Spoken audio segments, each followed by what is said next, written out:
Biodynamic Introductory Lectures by Alex Podolinskys, Volume 1. Lecture 1. First lecture given by Alex Podolinskys.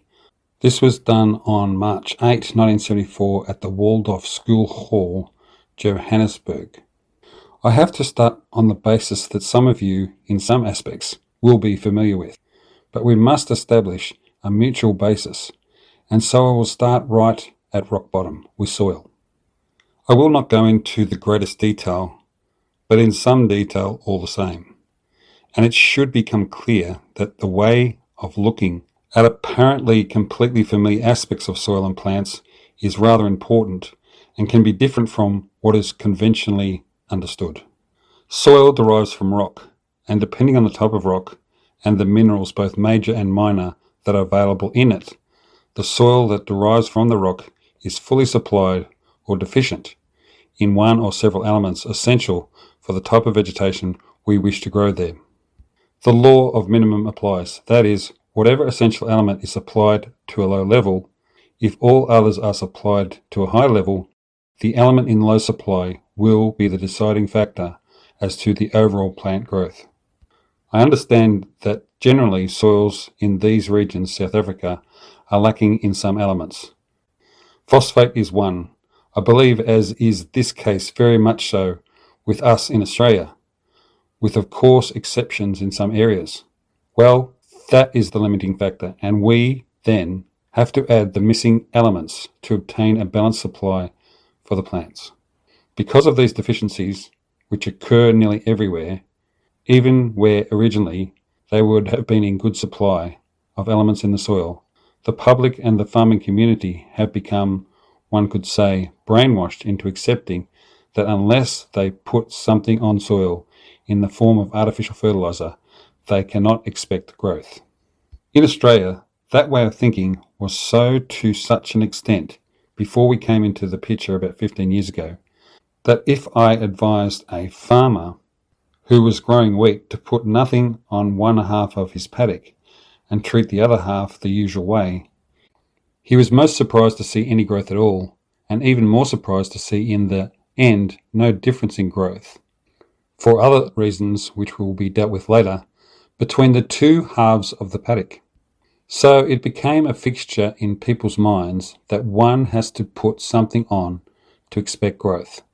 To agree, that is quite true if there really are deficiencies, but then one must establish whether the problem is a deficiency in fact, or whether other factors are at work, but certainly we do often have deficiencies. Over the decades since Justus von Liebig discovered in the middle of the last century that plants can use elements only if they have been made water-soluble, we have seen the artificial fertilizer industry erupt from that discovery. Artificial fertilizers have just become so generally accepted that it is a case of sheep running after each other, as far as people's thinking is concerned. This way of thinking has been fostered by short-term results. Farmers will know that when on phosphate-deficient pastures they first apply superphosphate, they suddenly have an abundance of clover that they have never seen before. If they have really watched proceedings, however, over 30 or 40 years of regular supering, they will have found that gradually they had less and less response to the same amount of super. Eventually, they may put on 3, 4, 5, even 10 times the amount of super, and they still don't get the original response. They find they don't even get the original response if they add other soluble salts like potassium to the phosphate dressing. But overall, it has become the established, accepted fact, and it is ingrained in people's minds that without adding artificial fertilizers, we just can't grow anything. It happens to be absolutely true that plants do need water-soluble elements. If it were also true that artificial fertilizers were essential, as in commonly accepted, then one could justifiably ask, how did plants grow before 1845? If we study production records, such as are to be found in the monasteries, they kept quite accurate production records in some of the old countries, going back several hundred years. It is quite remarkable what production they had without the use of artificial fertilizers. And as it is true that plants can utilize elements only in soluble form, and as the elements in their original encasing in rock are not soluble, one must ask the question, how is nature organized to make those elements soluble without any chemical treatment from us? There are some chemical actions going on in the soil to help, but they are never of a permanent nature. They are always of a temporary nature. Something happens for a while and then ceases. There is, though, a permanent organization working in nature to make insoluble elements soluble. It is interesting to take a closer look at it. The role played by roots. Say you take a big rock. We have a huge rock in Central Australia called Ayers Rock. It conveys really what a rock is like, what the whole earth was like at some stage, where there was an abundance of rock and no vegetation. We can then watch how such rock, through heat, sun activity, and lack of sun, frost, begins to get a little brittle. A few cracks appear, sometimes even a whole rock splits in half. But basically, the outside skin becomes brittle and cracks appear, and in those cracks, lichens and mosses have the first chance to take hold. Then if one looks at a moss plant, it is seen to be so organized that there are leaves on top, and then there is root zones that is rather like felt. And held in that felt is sand, not soil yet, but sand that came from the rock. But the plant is so organized that the sand, which normally would dry out very quickly, and through which one could filter water, in conjunction with the felt-like root and the leaves, stays moist. It holds moisture longer. By this means, nature provides a situation in which microbes begin to become active. If one carefully peels those patches of moss off the rock, one will notice that while the rock where there is no moss is fairly smooth, where the moss has been lifted, to a depth of as much as a centimetre, the coarse sand particles of the granite stick out, and the other parts of which the elements are contained have been eaten away. This is caused by interaction between microbes held there, a certain amount of chemical action, but mainly microbe action, which gradually works into the rock. Something more than solid rock has entered the picture. There is now sand. The microbes start to convert into availability some of the insoluble elements that were in the sand coming from the rock. You have a very shallow bit of sandy soil. It isn't really soil yet, but it is beginning to be. It is still at an early stage. As that sandy soil deepens, the chances of higher plants to be housed in that environment occurs, and with that, you already have different kinds of roots at work. Different types of microbes appear, and the biological activity increases. Gradually out of that small beginning grow higher and higher plants as the roots go down deeper, and in fact, there is no soil structure possible without plant roots. No soil appears, not even in the richest rock breakdown. No structured soil appears unless there are plants growing there with roots to carry out that activity. A well-structured, biologically active soil should contain more cavities than solid matter and should go down an optimum depth of about 40 inches. We in biodynamics have developed an entirely new type of soil test which is not interested in analysing the chemical content of soil. We test how many air pockets are in the soil. This is called a volume test and gives a scientific reading of soil structure. Just how important this soil structure is should be obvious to anyone who has bothered to realise that microbes and worms require oxygen to live. Therefore, the oxygen content in the soil must be kept at a high level. Aerobic microflora are essential for converting elements and setting them free for the plants. Anaerobic microflora do the opposite. They fix elements. Thanks to the latter, we have had millions of years of accumulated organic matter taken out of circulation and fixed as coal and peat in ancient swamps. This organic material, under aerobic conditions, would have been converted and recycled as plant food for other plants. It also stands to reason that if plants growing continuously on the same soil were only living on elements newly made available from rock particles underlying them, we should very soon run out of elements. By far the greater part, the overwhelming bulk of elements taken into plants stems from organic matter. A recycling takes place. This process can be very simply described. A pasture grows up, cows graze it down, and the equivalent in ratio to the proportion above ground in the form of old roots underground becomes available for ingestion by worms and other microflora. This is transformed into humus and thus becomes new plant food. The organic matter is chemically reduced and built into simple compounds, humus colloids, in which the elements are contained in a water-soluble form. This is the way plants should be fed or receive the bulk of their elements. It is in fact the way they can receive all the elements, and we now have sufficient proof and have clearly established that there can be actually an increase in elements without us putting any on the soil from outside the farm environment, in spite of what we take off as wool, meat, milk, or otherwise. This should really bring home the importance of that recycling process. Those roots are not permanent. They are in a state of change, just as the top of the plant changes. Every time an old root becomes available for ingestion, a new channel of air is made by the worm.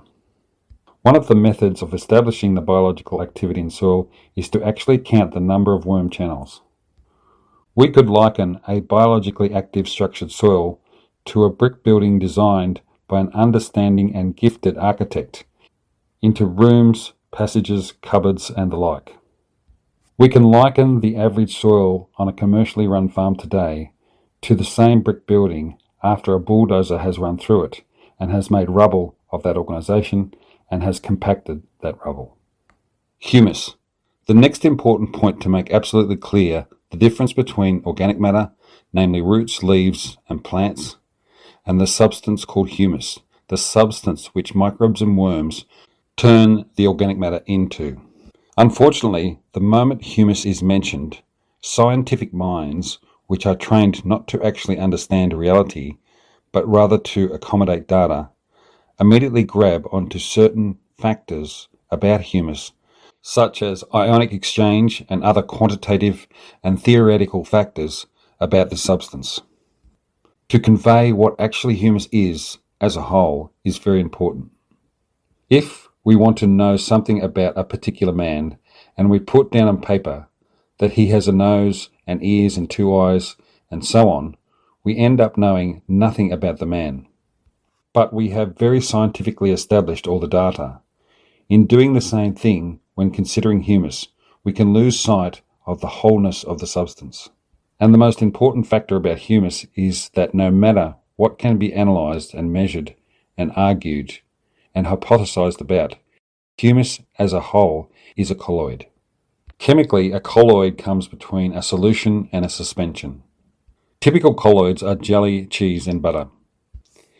The important thing about a humus colloid is that the soluble elements in it are at all times available to the plant, and yet they will never evaporate nor leach out.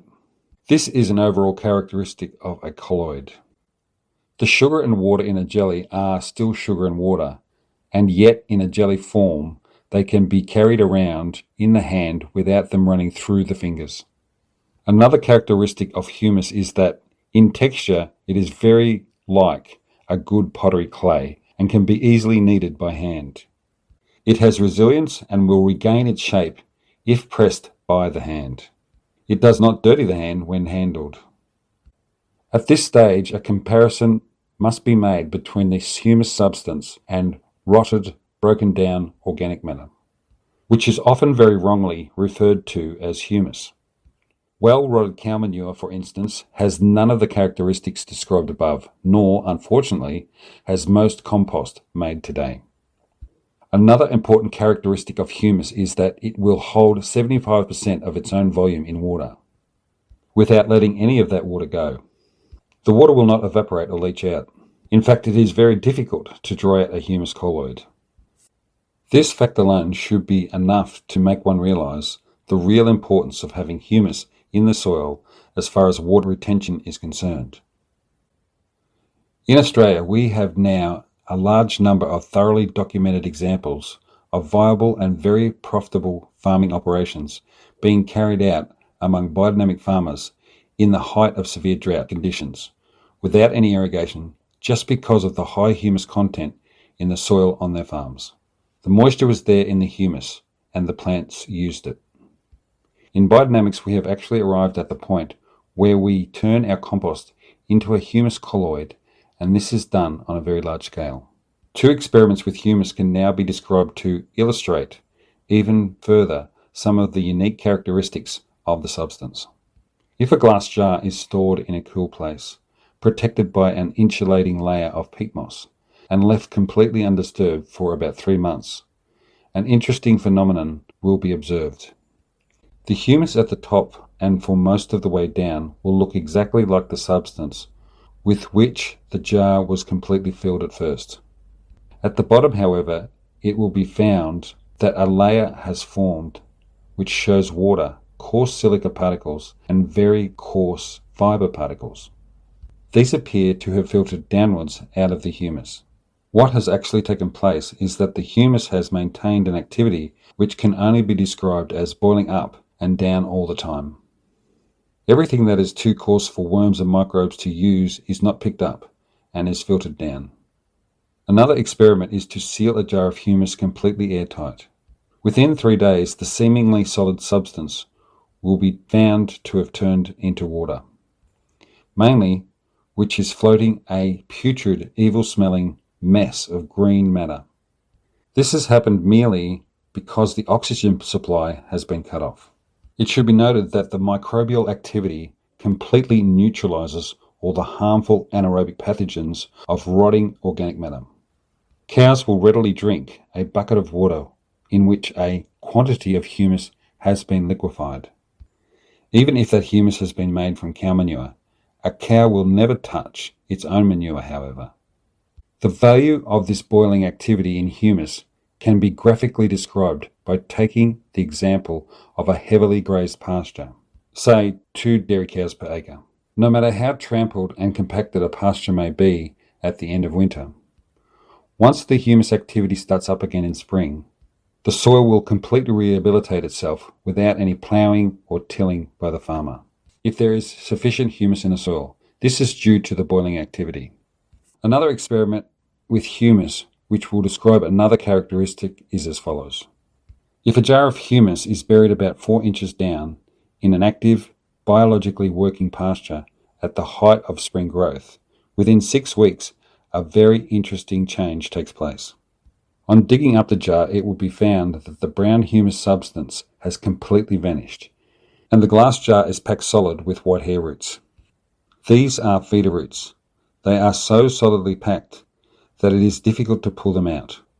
And when they have been removed, the jar will be found to be as clean as if it had been very thoroughly washed and dried. What has happened is the feeder roots have gone into that jar and taken in the humus as a whole. They have not only extracted the soluble elements from it, humus is the plant food. The humus law. Dr. Aaron Fried Pfeiffer, one of our early workers in biodynamics, expressed a new law of nature he called the humus law. If the soil contains 2.5% to 3% of this colloidal humus substance, within the top so many inches, an optimum of 40 is desirable, then one can grow an optimum level any type of plant one wishes to grow. To maintain, however, a humus level of 3%, the soil would have to contain a certain amount of organic matter, which is maintained as a bank from which worms and microbes draw to form the humus. Depending on climatic conditions, this desirable level of organic matter varies. In an arid area with a low rainfall, about 5 to 6% of organic matter is needed.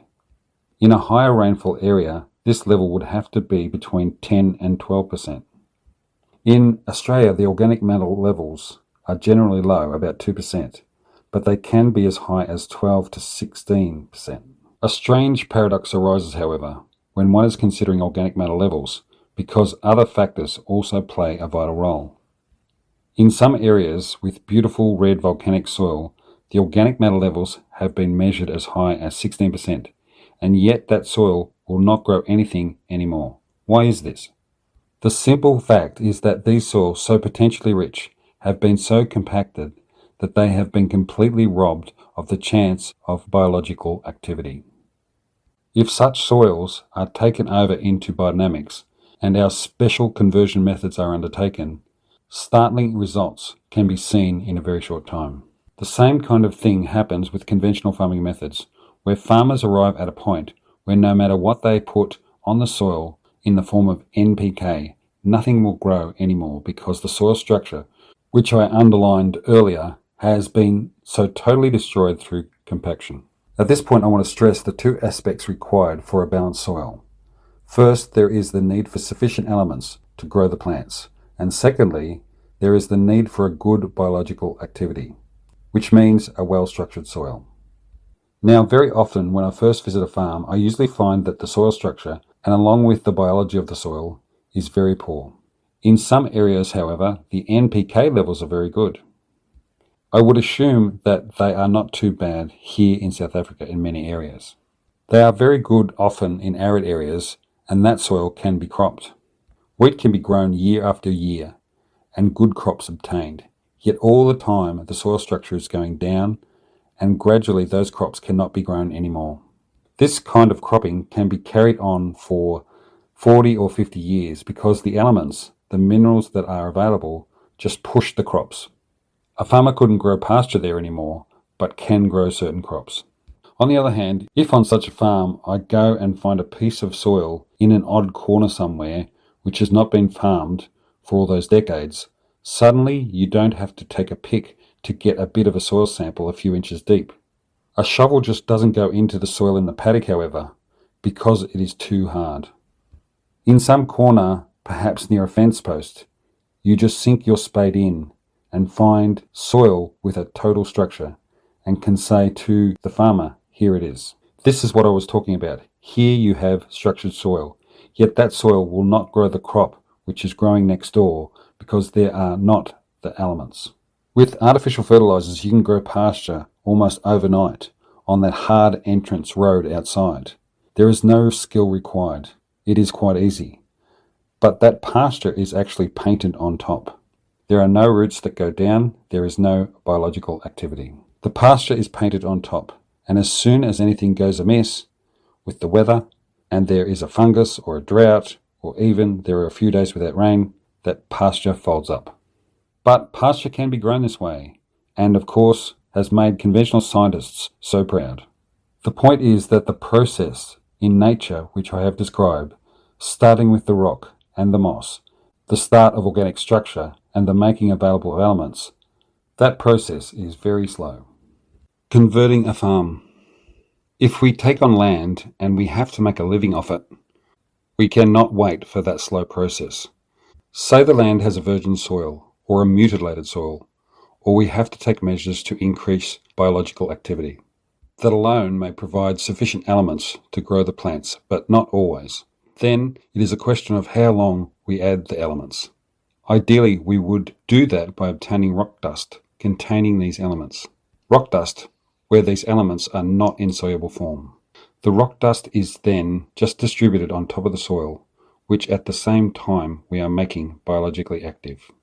The rock dust will act in that soil exactly as though it had originally been in it, and it will become available through the biology of the soil, through the humus, and in this way we have a really harmonious action. Never will too much become available to the plants, and I will come back to that point further on. Sometimes it is too expensive to get rock dust because it may have to be transported several thousand miles and the cost is just too great. Then we have to draw on other means. Often the farmer must have an immediate return. He wants to transform his farm and he undertakes biological measures, but he wants an immediate return, and this means that soluble elements are needed immediately. In this case, artificial fertilizers will be used, but then really, truly as a medicine because the elements are not there in the soil. We might use 20 pound of superphosphate, 30 pound of rock phosphate, and perhaps another 30 pound of blood and bone. We have superphosphate making phosphate available for breakfast, lunch and supper. Then it is gone. This is often the case with artificial fertilizers altogether. Then the rock phosphate takes over and it provides a meal for the next year. When we add more rock phosphate, we would never have to add soluble phosphate again. The cycle has started. This is just one way of explaining how we would go about it. But overall, and that is the most important factor, we must watch in feeding elements. We do not go beyond the time factor of the biological development of the soil, or that we do not feed insufficient elements either. So that although the biological activity is stimulated, the soil does not grow anything. The feeding of the elements and the stimulation of the biological activity must be attuned to each other. That is the basis of true organic farming. It is not yet organic farming, but it is the basis, that these two factors are attuned and one's attention not given only to one aspect. Otherwise one can starve on a so-called organic farm, because it is not producing anything due to the lack of elements. Or one can slowly kill off what may once have been a good biological activity through feeding so much soluble salt artificially that one is putting the microbes and worms out of work. They have nothing to convert. The roots, which were originally quite deep, become shallower and shallower because the solubles are being applied to the surface. We eventually arrive at a stage where there are no roots. As the roots become shallower, of course, there are no new cavities being created. There are no new worms making new passages, and that is the reason why after so many years of artificial fertilization, in the one-sided process, one ends up with a pasture which has a root zone only an inch or so in depth, or in extreme cases, such as I have seen occasionally, where although there was rain the night before, already the cracks were there the next day again. Well, that is shocking soil structure. How plants feed. We now come back to the question of how the plants take in soluble elements, and we find that we have to refer back to the colloidal humus mentioned earlier. One of the arguments used by conventionally trained agronomists against organic farming can be put down in this way. It is now proven beyond any doubt that plants can make use of elements only in a water-soluble form. What is the difference between making water-soluble elements available from a fertilizer bag or making them available through the action of microbes? In both cases, water-soluble elements are involved. This very common argument does not take into account the unique colloidal nature of humus. In fact, this particular characteristic of humus has never been adequately described in any book that I have ever seen on the subjects of either humus or organic farming. The elements, water-soluble elements, in the humus are held in this colloid substance and are not distributed throughout the soil moisture. The rest of the soil water is to all intents and purposes pure water without any soluble elements in it. This is the crux of the matter. When artificial fertilizers are applied to the soil, they are dissolved and then become diluted throughout the soil moisture. This important difference in the distribution of soluble elements in either a biologically active or a non-biologically active soil is tied up with a further aspect of plant nutrition, which is not generally known or taken into account, namely the role of transpiration and photosynthesis. Transpiration and photosynthesis. A plant has leaves, and one of the great mistakes made is in thinking that the plant grows from the roots upwards. A plant actually grows from the leaves downwards, as well as upwards from the roots. Until a plant has leaves which photosynthesis can take place, it lives from what's stored in the seed. A plant with leaves must transpire water to operate properly. It is as important as breathing in and out for a human being. That is one important factor. A plant must have continuous access to water, must take that water in and transpire it. The transpiration rate can vary enormously.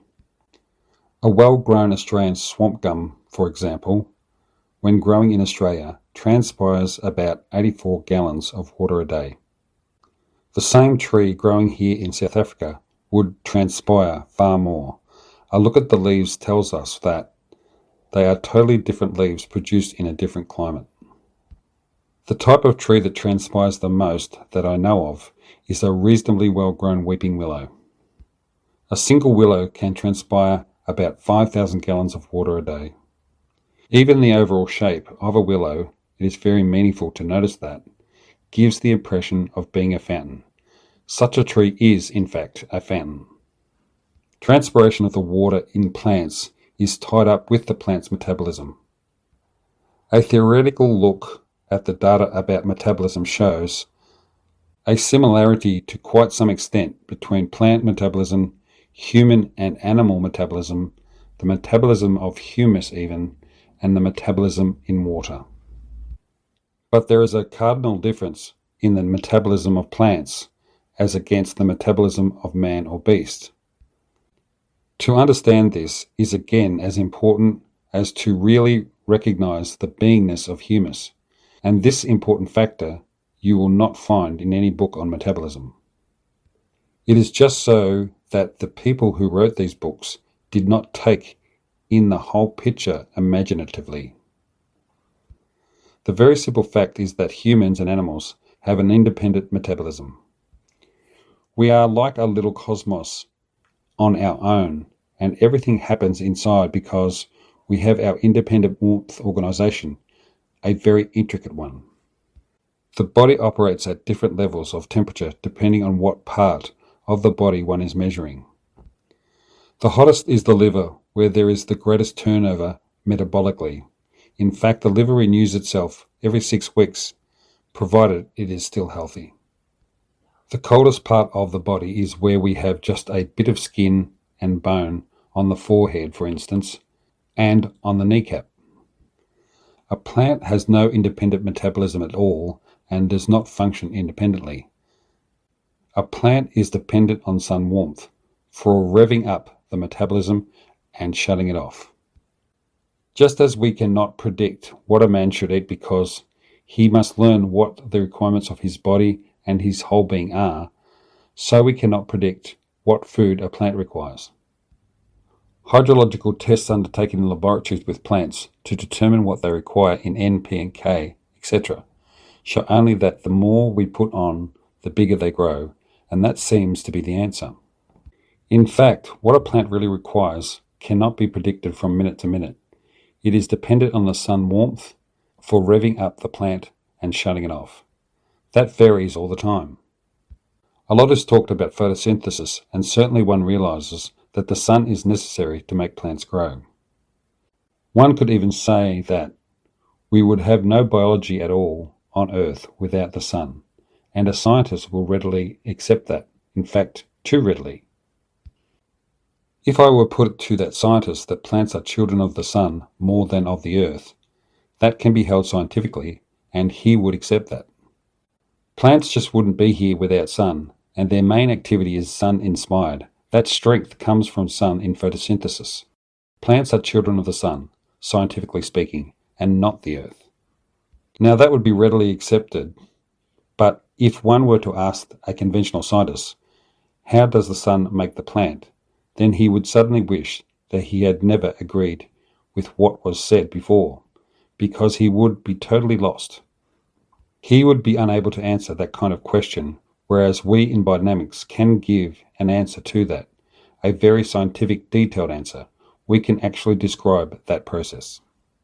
But it is important to note that when we say that plants are children of the sun, we have made a tremendous step right out of the materialistic environment in which plants are normally discussed. And because it is true, but equally because people have not thought about it, they do not notice how far they have been taken when they accept this truth. They have actually crossed a certain threshold there, which they are just not aware of. The sun warmth aspect, which I have just mentioned regarding the metabolism of plants, is often not recognized sufficiently, nor is it generally recognized that a plant has no independent metabolism. The situation is that the plant in leaf must take in water all the time, whether it is actually revved up by the sun to feed on elements or not. Some plants take more water when it is hot. Some actually take even less water then and shut off metabolically and yet they may feed more. Those two, the feeding and the water intake, do not absolutely coincide, and in fact, totally different roots are engaged in the two processes. The feeder roots are the white hair roots that went into the jar containing the humus in the experiment described earlier. The water intaking roots are much darker, much bigger. They are just water pipes. They function quite apart from the feeder roots. One can have a situation where the plant has to take in water all the time, but there is insufficient sun warmth to decree to the plant to also feed. In the setup as nature organized it, the plant has a free choice. The water-soluble elements are in the humus. They are available, and yet they are not what is normally called free elements, namely soluble elements distributed throughout the soil moisture. When we use artificial fertilizers, then the plant has no such choice at all. It has got to take what is distributed throughout the soil moisture, no matter what the sun says. Now, artificial fertilizers are not poisons. There are so-called cranks associated with the organic farming movements, and one of their slogans is, "Artificial fertilizers are poisons." This is absolute nonsense. They are not poisons at all, but they actually become available in a form which is outside the organization of nature. That, of course, is rather dangerous. What are the implications of all this? Say we have plants growing and requiring nitrogen. When the nitrogen is acquired through the nitrogen stored in the humus, then the plant will never take too much and will never take it too quickly in the assimilation process. It is entirely governed by the sense of the sun as to how quickly the plant will send out the white feeder roots into the humus and feed on the nitrogen. If we follow the nitrogen through metabolically, we find that this slowly absorbed nitrogen is transformed in the plant into protein of a high amino acid quality. If, on the other hand, we apply a bag of sulfate of ammonia per acre, the normal application, we may have 20 or 30 times the originally available nitrogen in the soil. Actually, it is in the soil water, not the soil. What does the plant do with that available nitrogen? What is the plant forced to do with it, regardless of whether the sun has actually told it to feed or not? Even if the sun decreed feed a lot to the plant cannot cope with this volume of nitrogen which is taken in, not through the feeder roots, but through the water intaking roots, because it is distributed throughout the soil water. The plant is literally flushed with nitrogen. If we then follow that nitrogen through metabolically, we find that the plant cannot assimilate even the majority of this. A certain amount is assimilated and transformed into protein, but if we look at that protein, we find 10 times out of 100 that it is a poor class protein. The rest of the nitrogen is not assimilated at all.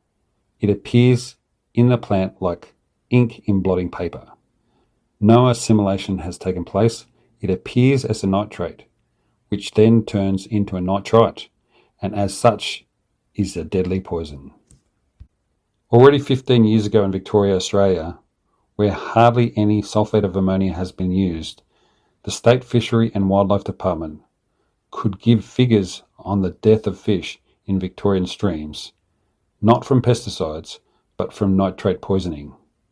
While as far back as 1945, cyanosis in infants caused by nitrates in well water was quoted by the Journal of American Medical Association. There are pages of such quotes. Cyanosis is also known as blue babies, but in this case not caused by a hole in the heart, but because a condition called methaglobinemia sets in, when the nitrate levels increase. The hemoglobin of the blood is unable to carry adequate amounts of oxygen throughout the bloodstream.